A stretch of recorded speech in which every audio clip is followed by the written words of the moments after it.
quero lembrar aqui com vocês uma propaganda que aconteceu, acredito que talvez 1 ano ou 2 atrás, um pouco mais talvez, do Dia das Mães.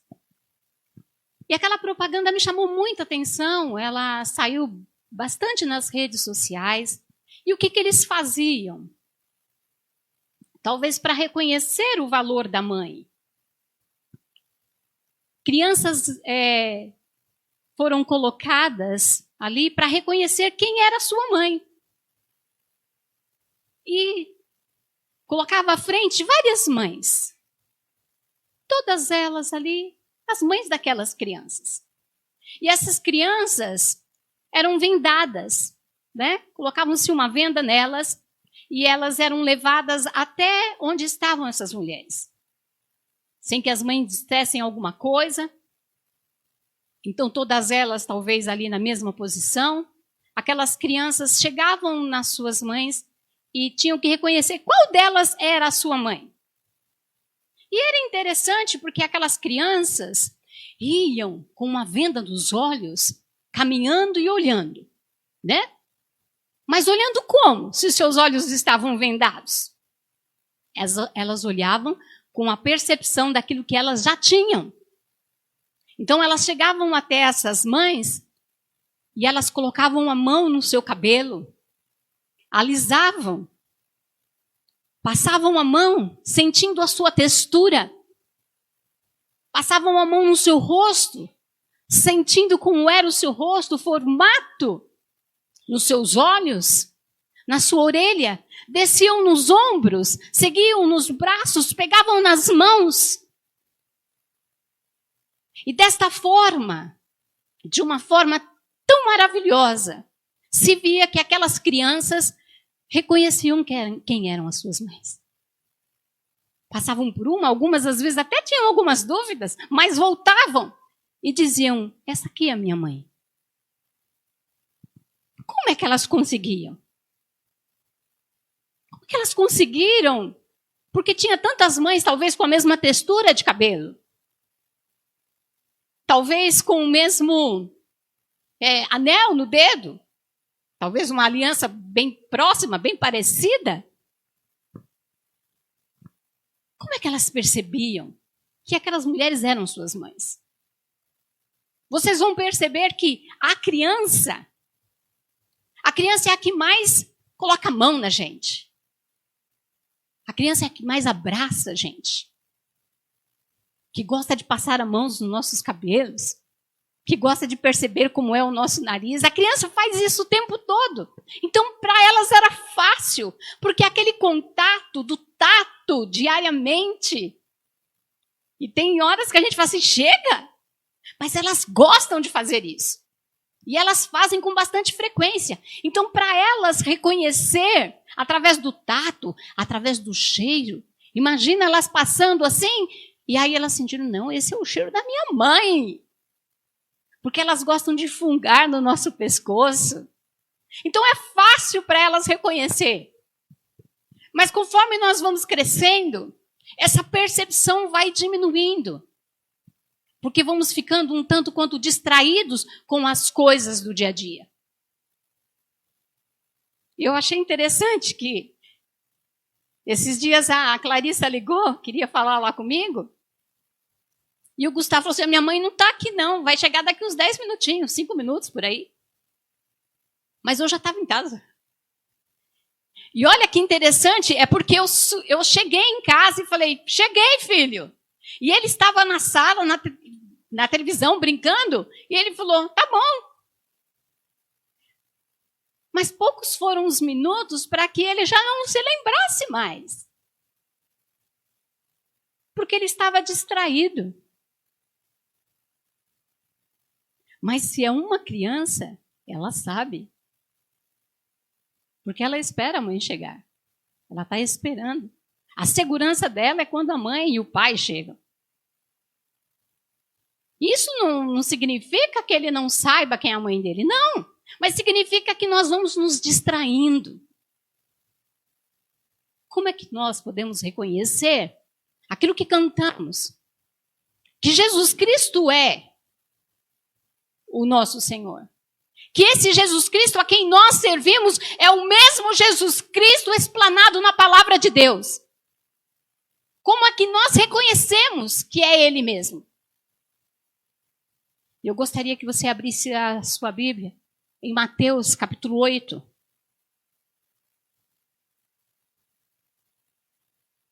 E eu queria aqui, junto com vocês, poder olhar e observar um pouco o que a palavra do Senhor tem a nos ensinar.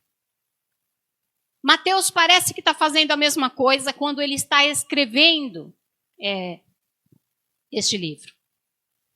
E vocês vão se lembrar que alguns dias atrás eu havia falado que Mateus, qual é a preocupação de Mateus quando ele está escrevendo, né? Qual que é o objetivo dele? O objetivo dele é mostrar que Jesus Cristo é o Messias.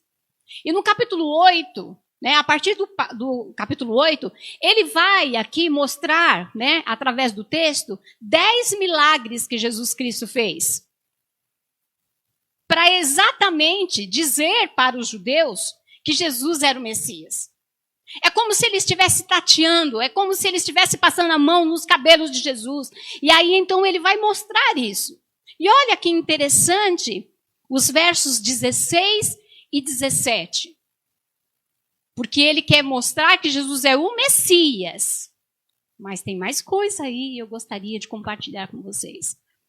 Então, Mateus capítulo 8, verso 16 e 17, e diz o seguinte: Ao anoitecer, trouxeram a Jesus várias pessoas afligidas por demônios, e ele as livrou daquele tormento. Operou também curas físicas em vários doentes. Tudo isso se cumpriu no conhecido sermão profético de Isaías. Ele levou nossas doenças, ele carregou nossas enfermidades. E Mateus, ele estava querendo dizer, olha gente, esse Jesus aqui, que está curando, que está livrando os enfermos, que está curando o povo que está doente, é o mesmo Jesus que Isaías vai proferir no capítulo 53. É o mesmo.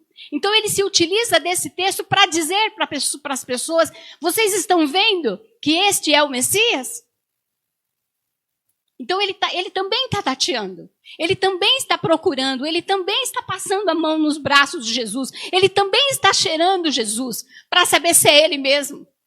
E quando então está acontecendo isso, esses milagres, aqui em Mateus capítulo 8, ele está querendo dizer, esse é o Jesus que está da profecia em Isaías capítulo 53. E eu gostaria que você abrisse a sua Bíblia lá. Isaías 53, versos 4, 5, e nós vamos ler o verso 6 também.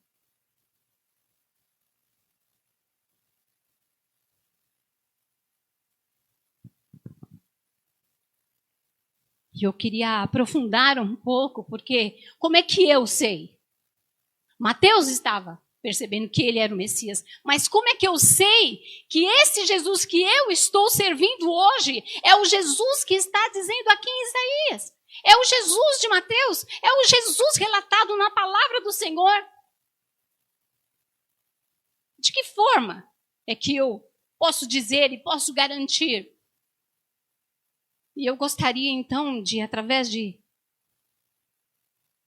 3 exemplificações aqui do texto, deixar isso bem claro para todos nós, a fim de que nós, então, possamos de fato dizer, eu estou servindo ao Senhor Jesus Cristo. E o texto em Isaías, capítulo 53, versos 4, 5 e 6, vai dizer o seguinte, e eu estou lendo na linguagem A Mensagem, ela só vai melhorar aquilo que vocês estão lendo aí. E diz o seguinte, mas o fato é que ele levou nossas doenças, nossas enfermidades, tudo que há de errado em nós. Pensamos que ele era culpado de tudo isso, que Deus o estava castigando por sua culpa. Mas foram nossos pecados que caíram sobre ele, que o feriram, dilaceraram e esmagaram. Nossos pecados. Digo, isso nos restaurou. Por meio das feridas dele, somos curados. Somos como ovelhas que se desviaram e se perderam. Cada um de nós fez o que quis. Cada um escolheu. E sobre ele o Eterno descarregou todos os nossos pecados. Tudo que fizemos de errado. Isaías vai nos dar o conceito aqui de substituição. E eu quero, então, de forma talvez muito simples, poder dizer quem é o nosso Senhor Jesus. E como é que você pode perceber que de fato você está servindo ao Senhor Jesus, o verdadeiro Senhor Jesus.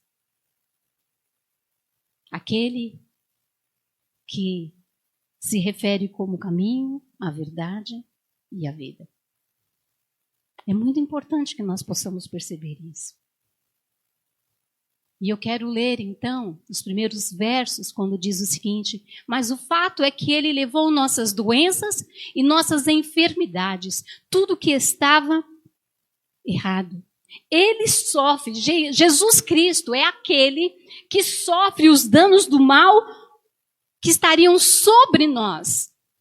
E aqui a palavra vai dizer doenças e enfermidades. E sabe, a gente precisa pensar um pouco sobre isso. Por que o texto fala de doenças e enfermidades? Algumas pessoas têm uma noção de que doença e enfermidade sejam a mesma coisa. Mas não é. Doenças, quando o texto vai falar de doenças, ele está falando sobre as patologias. Aquelas doenças que nós temos, doenças físicas. Quando a gente quebra a perna, quando nós temos problemas de visão, quando nós temos câncer.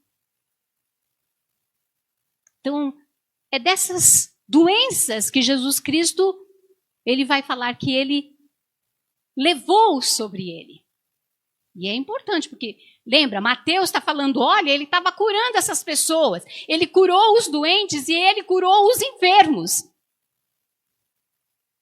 Então ele está falando assim, olha, é o mesmo lá de Isaías. Mas como é que eu sei?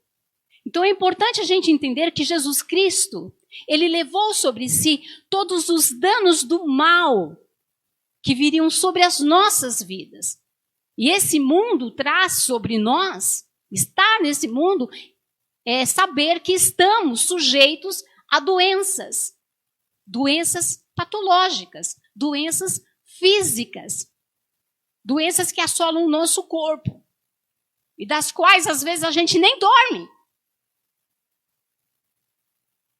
E ele também fala de enfermidades. E se nós formos procurar lá no original, eu achei interessante, porque eu queria compreender isso. Por que doenças e enfermidades? Mas aqui, ele não está mais falando de doenças patológicas, doenças físicas. Agora, as enfermidades, ele está falando de uma fraqueza. Ele está falando de uma questão mais psicológica. Aquelas doenças que assolam a gente, que a gente vai no médico e que o médico faz exame e não dá nada. Mas a gente continua doente. Dores no corpo que a gente não sabe de onde vem, faz todo tipo de exame de sangue e não dá nada. Problemas de pele e que a gente faz exame e também não dá nada. Dores na coluna e que faz o raio-x e que não aparece nada. Uma tristeza que a gente não sabe de onde vem. Então, essas enfermidades, e que o texto também vai dizer sobre demônios, e eu aqui não vou me estender nisso, porque não é a intenção de falar, mas são algumas questões que vão surgindo naquelas pessoas e que elas, então, precisam se livrar de demônios Estamos falando de questões espirituais, mas também de outras doenças e enfermidades destas que assolam as nossas vidas, mas que não é patológico. Fibromialgia, doenças de pele, tristezas, e tudo que vem, dores no estômago. Então ele vai falando que o Senhor Jesus Cristo levou sobre si isto, levou essas dores, levou essas doenças, levou essas enfermidades. E que ele consegue, através da pessoa que ele é, destruir o poder que estas coisas têm sobre as nossas vidas. E aí ele fala assim, Tânia, mas como é que é isso? Tem muita gente morrendo, por exemplo, de Covid. E aí é maravilhoso. Abra sua Bíblia em 1 Coríntios, capítulo 15.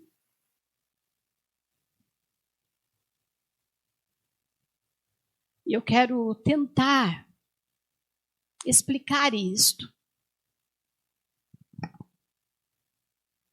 1 Coríntios, capítulo 15, versos 16 a 20. E vai dizendo o seguinte. Se os mortos, 1 Coríntios, capítulo 15, de 16 a 20. Eu estou lendo na linguagem a mensagem, vai acompanhando aí comigo. Se os mortos não podem ressuscitar, então Cristo não ressuscitou. Porque ele morreu de fato. E se Cristo não ressuscitou, vocês continuam na escuridão, mais perdidos que nunca. Para quem morreu, é ainda pior, porque morrerem esperando a ressurreição em Cristo. Se tudo que temos de Cristo serve apenas para alguns poucos anos de vida, coitados de nós. Mas a verdade é que Cristo ressuscitou, sendo o primeiro de muitos que voltarão à vida. Glória a Deus! O que ele está querendo dizer é que esses males que assolaram as nossas vidas não podem nos segurar. Não podem destruir a nossa vida, porque se a gente está olhando para um Senhor Jesus Cristo, que precisa curar as nossas doenças nesse tempo que estamos vivendo aqui, nós somos miseráveis, porque o que ele levou sobre ele foi o poder dessas doenças, dessas enfermidades, tomarem conta de nós de tal forma, de tal maneira, que então tudo acabaria aí. É aquele momento, então, quando a gente está doente e a gente fica sem esperança. Não triste, porque triste a gente fica. Não às vezes angustiado, porque também ficamos. Não tristes, porque faz parte da nossa natureza, mas não sem esperança. É disso que ele está falando. O Cristo que nós servimos precisa te curar para você continuar servindo a Ele. Ou você reconhece que o poder que há em Cristo é superior para fazer com que essa doença, que essas enfermidades se resumam a esse tempo aqui, a este lugar aqui. Nós temos esperança ainda que estejamos doentes. Isso me faz lembrar daquela cantora uma cantora que eu gosto demais, a Ludmila Feber. Não vou falar sobre a vida dela porque eu não tinha intimidade com ela. Mas eu posso dizer que ela foi uma pessoa que marcou muito. Porque olha o que ela passou esses tempos. A Ludmila Feber, ela anunciou que estava doente em 2018. E olha que foi profundo para mim, porque em 2018 o pastor Marco Aurélio veio a falecer. De câncer também. Então aí a gente pergunta, né? Por que uns e outros não? Pergunta lá para Deus quando chegar o momento. Não cabe a nós saber. Mas por que nós achamos que isso significa o quanto Jesus é poderoso, o quanto nós somos cristãos, e quanto a nossa fé é maravilhosa? E essa semana ela morre. Mas ela seguiu dizendo, glorificando. Ela seguiu dando louvores ao Senhor e esperando no Senhor, porque ela sabia que o poder de Jesus Cristo, que ele levou sobre si, que foram as nossas dores, que foram as nossas enfermidades, significava dizer que elas não poderiam tirar de nós a possibilidade de ainda continuar vivendo. Então, se você crê no Senhor Jesus Cristo, que precisa sempre te curar, eu sinto muito em dizer que você está crendo na pessoa errada. Esse não é o Senhor Jesus. O poder que há nele significa que essas doenças, que essas enfermidades, elas se resumem a este tempo aqui. Então é importante você compreender isso. Se você ficar triste, se você ficar adoecido, inclusive se você ficar deprimido, saiba que isso faz parte da natureza humana. Mas você não pode perder a sua esperança, porque o Cristo, o nosso Senhor Jesus Cristo, é aquele que sofreu, que levou sobre si, assim como diz a palavra, todas as doenças, todas as enfermidades. Isso é importante para você saber. Então, esse é o Senhor, o nosso Senhor Jesus. Amém? Glória a Deus! Glória a Deus! Então, não tenhamos tanto medo dos males desse tempo, porque eles se resumem única e exclusivamente a este tempo mesmo, a esse tempo aqui. Não podem segurar a gente, não podem conduzir a nossa vida. É tudo deste tempo. Louvado seja o Senhor. E a segunda forma da gente compreender isso é o que segue no texto, porque ele vai dizer o seguinte, sabe, a gente pensava que ele era culpado por tudo isso, que Deus o estava castigando por sua culpa. Então os historiadores, as pessoas que não têm nenhuma fé, que não têm nenhuma percepção, e eu não estou aqui condenando ninguém, não cabe a mim. Porque não é isso que Cristo quer, condenar. Talvez a nossa percepção é de que é só isso. Jesus Cristo só foi um histórico, um Jesus histórico. Só passou pela história. E ele morreu ali porque ou ele não falou na hora que tinha que falar, ou porque falou demais no momento que não tinha que fazer, e sofreu os danos, então, né, do poder da religião. Por isso que a palavra de Deus vai dizer aqui, pensamos que ele era culpado de tudo isso, que Deus o estava castigando por sua culpa. Mas aí ele vai falar algo importante para nós. Mas foram nossos pecados que caíram sobre ele, que o feriram, dilaceraram e esmagaram. E eu gosto da Bíblia Mensagem porque ela reafirma nossos pecados. Ele recebeu o castigo. Então, Jesus Cristo arca perante o Pai os débitos de nossos pecados. E você precisa entender isso. Precisa pensar sobre isso. Porque ele está falando de pecados mesmo.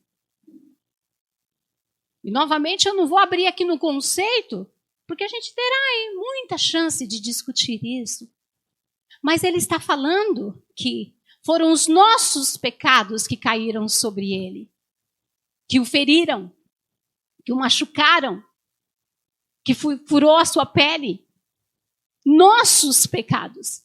Foi o castigo que nós deveríamos sofrer, que ele sofreu. E se nós compreendermos isso, a gente vai entender que Jesus Cristo, nesse momento, faz uma substituição, mas não qualquer substituição. E eu quero que vocês pensem comigo. Vamos pensar aqui que estamos todos numa empresa. E um dia, um colaborador qualquer comete um erro e traz um dano financeiro à empresa muito grande. E aí, a empresa, então, entendendo que ele cometeu um erro que não dá, que é melhor tirar essa pessoa, que talvez isso pode acontecer de novo, com receio, demite aquele colaborador. E aí é lógico que se você tem um colaborador ali que ele é importante, né? E a empresa está precisando, o que ela faz? Ela vai admitir um outro para substituir aquele, não é verdade? Aí vem esse outro. Imagina se, por exemplo, o dono da empresa dissesse para esse outro que vai substituir o seguinte: olha, você vai fazer as mesmas funções. E aí ele fala assim, tudo bem. Você precisa ter o mesmo conhecimento. E ele vai dizer, tudo bem. E ele fala assim, olha, você precisa ser proativo. E ele vai dizer, eu sou. E aí o empregador fala assim, olha, mas agora você vai ter que arcar com o prejuízo que o outro fez aqui para a empresa. Aí ele falou, não, desculpa. Isso aí não. Isso aí não. O que é isso? Eu não fiz nada? Como é que eu vou arcar com o prejuízo que o outro fez? Cobra dele. Cobra desse daí. É como se a gente falasse assim para um fumante, ou para um alcoólatra, ou para aqueles que têm um vício terrível no café. Aí a pessoa fuma a vida inteira, 20, 30 anos. E aí ele chega para o médico e fala assim, doutor, eu não estou bem não, viu? Vamos fazer um raio-x, vamos fazer uma análise aqui, né? Ele falou, olha, realmente, seu pulmão não está nada bom. Ele falou, então eu vou parar de fumar. E aí ele falou assim, ótimo, isso vai ser muito bom, você vai ter a melhor qualidade de vida. Ele falou, doutor, mas eu quero um remédio que ajude que eu volte a ser quem eu era antes de fumar. E o médico falou assim, meu filho, não tem mais jeito, você acabou com o seu pulmão e está achando que um remédio vai resolver o seu problema? Não vai, isso aí foi os danos que você fez com a sua vida. 30 anos fumando.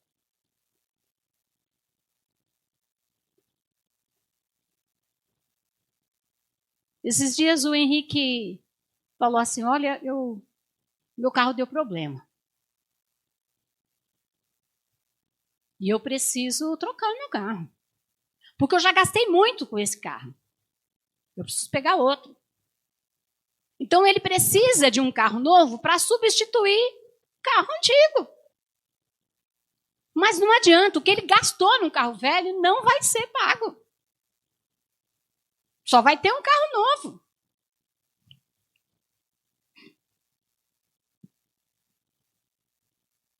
Sabe o que Jesus faz por você?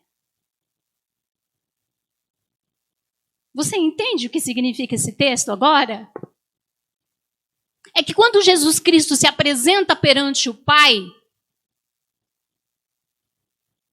ele vai falar assim, todos os pecados deles eu vou pagar. Eu assumo a conta.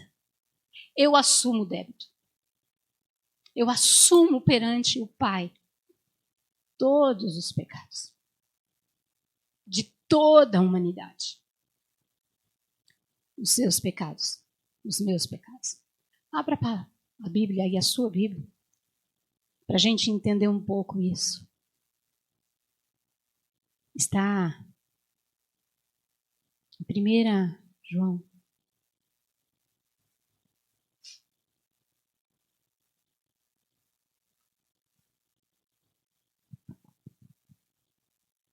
Primeiro livro de João, capítulo 1.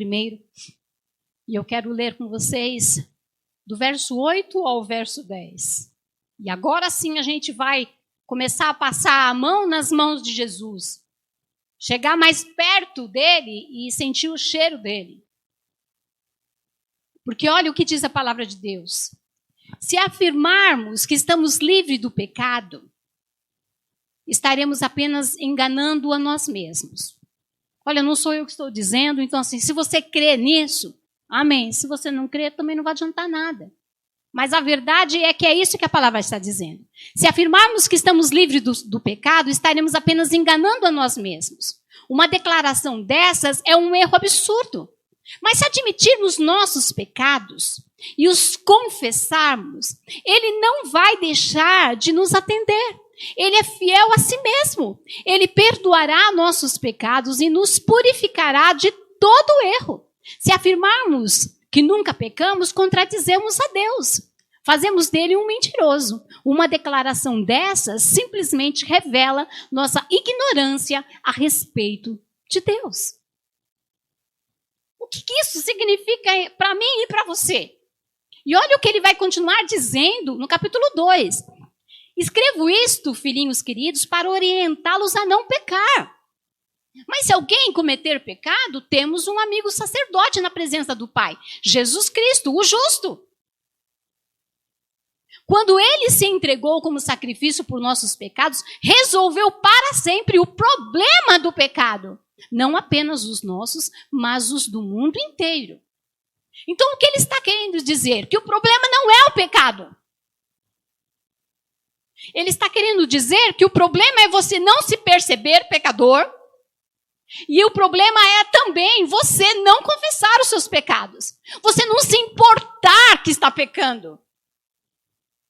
Você não pedir perdão. Você achar que está tudo bem, que tudo que você faz está tudo certo. Que nunca você erra. Você nunca pedir desculpa para alguém. Você não perceber que às vezes você é egoísta. Que você fala alto. Que você é maldoso. É você não sondar, não se analisar, não perceber que as suas características não agradam o Senhor e que isto é pecado. Pecado no sentido de desamor. Pecado no sentido de se destruir. E destruir outras pessoas também. De fazer maldade, de ter raiva, uma raiva profunda, querer matar alguém. Mas como você não diz e ninguém sabe, você não confessa. Então, se você serve um Senhor Jesus Cristo, muito calminho de que você seja perfeito, de que você não erre e que você não tenha arrependimento das coisas que você faz, você está servindo o Senhor Jesus Cristo errado. Porque Ele morreu. Ele levou sobre si os nossos pecados. Ele foi esmagado. Ele foi sacrificado. Ele morreu. Entende? É necessário você passar agora a mão nos braços do Senhor Jesus Cristo e sentir a textura da sua pele. E a textura da sua pele é daquele que sofreu um sacrifício por conta de você. Então não podemos mais caminhar a nossa vida achando que está tudo bem. Qual foi a última vez que você confessou os seus pecados para o Senhor? Ou você acha que está tudo bem com você? O Cristo que nós servimos, o Senhor Jesus Cristo de Nazaré, que nós servimos, levou sobre si todos os nossos pecados. Mas se você não se incomodar com isso, se você não procurar ter uma vida correta diante dele, você está servindo a um outro Senhor. Não é o Senhor Jesus Cristo. Eu sinto muito, você precisa compreender. Você precisa compreender. E eu acho interessante quando o Senhor Jesus Cristo, ele está lá naquela casa. Lembra dos amigos, aquela pregação que eu fiz, dos amigos que levam, então, um homem na maca? Qual é a primeira coisa que ele fala para aquele homem que estava na maca? Perdoados estão os seus pecados. Porque talvez eram exatamente os pecados dele que o estavam de fato paralisando. Você precisa se preocupar mais com isso. Não é um assunto que as pessoas gostam de ouvir. Mas é a verdade que está sendo revelada aqui em Isaías, capítulo 53. Então, ou eu presto atenção nisso,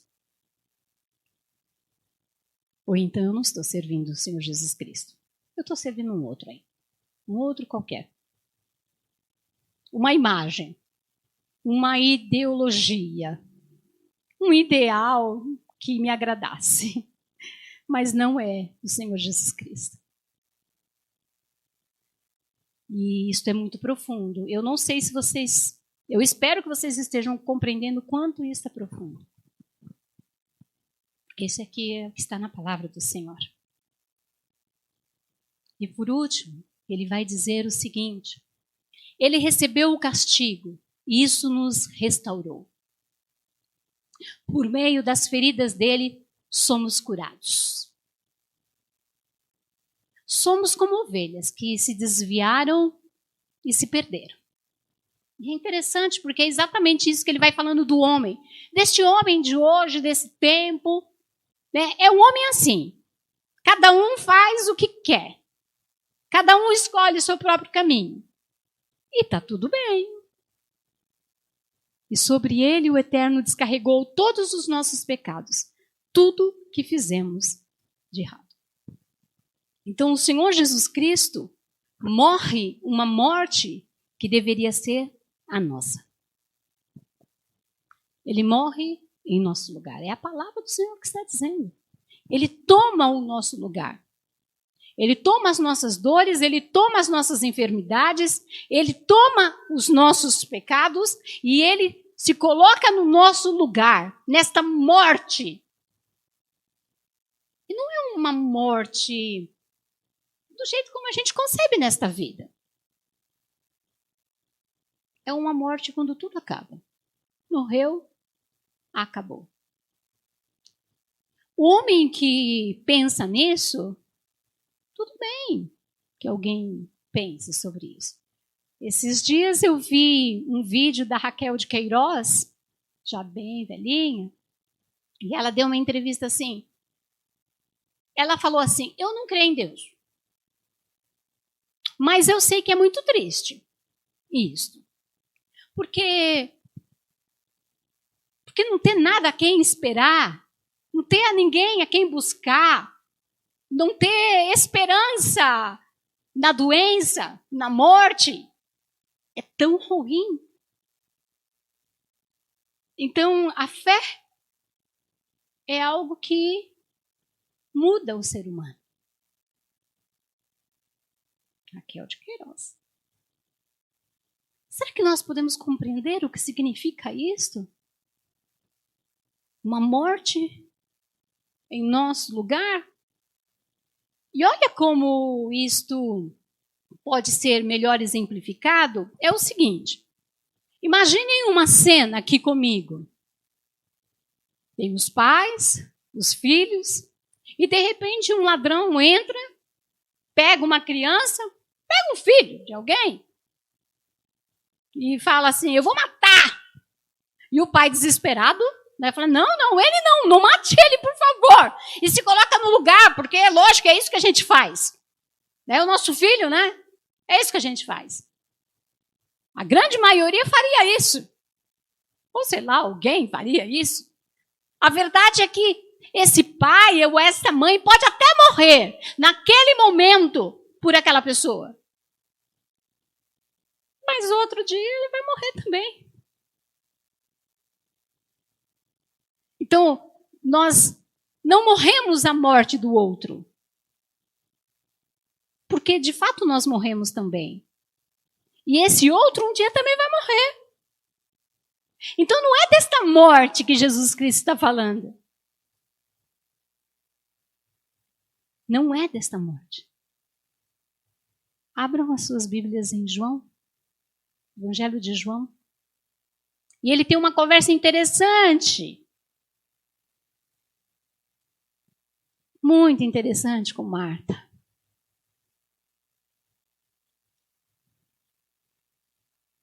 Evangelho de João, capítulo 11.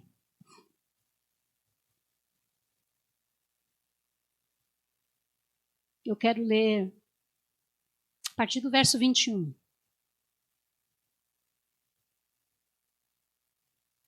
Marta então lhe disse, se o Senhor estivesse aqui, meu irmão não teria morrido.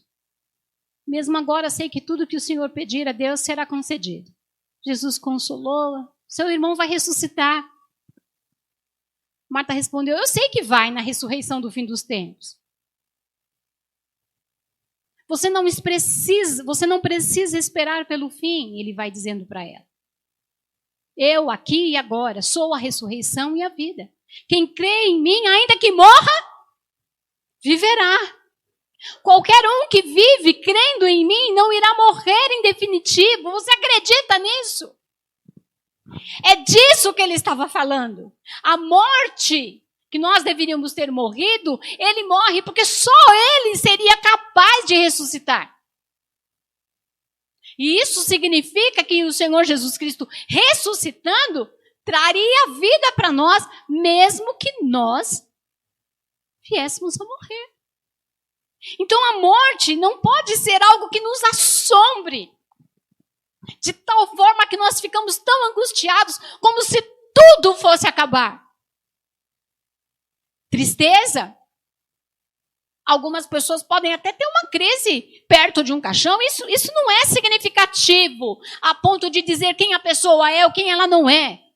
O que eu estou querendo dizer é que crer em Jesus, saber o Jesus que nós estamos servindo, é confiar de que não acabou. Não acabou. Não acabou nesse tempo. Teremos outro tempo, é o Senhor que prometeu isso. E aí nós podemos ver a quem que nós servimos. É dessa forma. Se eu creio em Jesus Cristo, eu sei que porque Ele venceu a morte do corpo físico só se limita a esse tempo. Ele toma o nosso lugar, porque só Ele poderia ressuscitar. E dar o que nós não conseguimos dar a nós, que um pai não consegue fazer. Um pai passa a vida inteira tentando, e olha, às vezes, como o adolescente sofre. Como é sofrido para eles, porque os pais, eles vão tentando moldar os seus filhos de tal forma que eles vão sofrer menos, né? Então, eles ficam dando muitos conselhos. E tem hora que o adolescente se cansa, né? Até porque ele não tem esse conhecimento. Só depois. A vida não tem jeito. A gente precisa viver cada processo, cada tempo no seu tempo certo. Mas o pai vai lá, não faz isso, faz aquilo outro. Olha, quando você for trabalhar, você trabalha desse jeito, porque ele sabe que pode sofrer danos. Ele sabe que, por exemplo, se a criança é fechada e não conversa com ninguém, o pai sabe que, por exemplo, as outras crianças vão se afastar dela. Então, ele não quer que o filho sofra. Mas não adianta. Porque tem certas coisas que a gente não consegue fazer. Não dá para evitar. E o Senhor Jesus Cristo, quando Ele toma sobre si, e Ele assume a morte que eu deveria pagar. Porque se eu pago, acabou para mim. Mas se Jesus paga, não acabou. Isso é maravilhoso. Isso é excelente. Então, se você está servindo ao Senhor Jesus Cristo e crendo que esse tempo é um tempo, eu vou me esforçar, eu vou me dedicar, eu vou fazer tudo o que for possível, mas eu não vou ficar só me preparando para esse tempo. Eu tenho mais para viver e eu vou viver com o Senhor. A esperança vai morar no meu coração. E eu não vou ficar tão amargurado, tão reclamão, tão limitado de que acabou. Isso é muito triste. Por isso, quero que você volte lá em Mateus. Como é bonito o jeito como Mateus vai cuidando e olhando. Quando ele percebe, Mateus capítulo 8, que naquele momento então que o Senhor Jesus Cristo está ali, naquela noite em Cafarnaum, que Ele vai curando as pessoas, que Ele vai libertando as pessoas. Ele fala para assim, este é o mesmo, este é aquele que foi declarado lá em Isaías. Eu quero convidar hoje para que você entenda que Jesus tomou sobre si, dissolveu todas as causas e todas as forças que causam a morte do ser humano, que causam a sua tristeza. E quando você perceber isso, talvez você tenha esse mesmo desejo que Mateus teve de dizer ao povo judeu: este é o Senhor Jesus Cristo. Este é o Senhor Jesus Cristo. Quem? Aquele que levou sobre si as minhas dores, que é capaz de tornar essas dores limitadas a este tempo. Aquele que então tomou os meus pecados. E então eu estou incomodada com os meus pecados, porque o Senhor a quem eu sirvo não gosta disso. Sabe o quanto isso perturba a minha vida? Sabe o quanto assola os meus dias? E aquele que tomou a minha morte, fazendo então com que aquilo que podia ser limitado a esse tempo não segurasse, inclusive, a mim e a você. Se você perceber isto, e é necessário, então eu tenho uma boa palavra para te dizer hoje. Você está, mesmo com os olhos vendados, reconhecendo o verdadeiro Senhor Jesus Cristo. Mas se você não percebeu isso, então é a hora de ou você se perguntar, ou perguntar para Deus, e mudar de postura. Porque o verdadeiro Senhor Jesus Cristo é este relatado aqui na sua palavra. Ainda que você não creia, ainda que você não aceite. E isto é uma questão de fé. E não sou eu que faço isso por alguém. É o Espírito Santo que convence. E que Deus os abençoe. No nome do nosso Senhor e verdadeiro Senhor Jesus Cristo de Nazaré.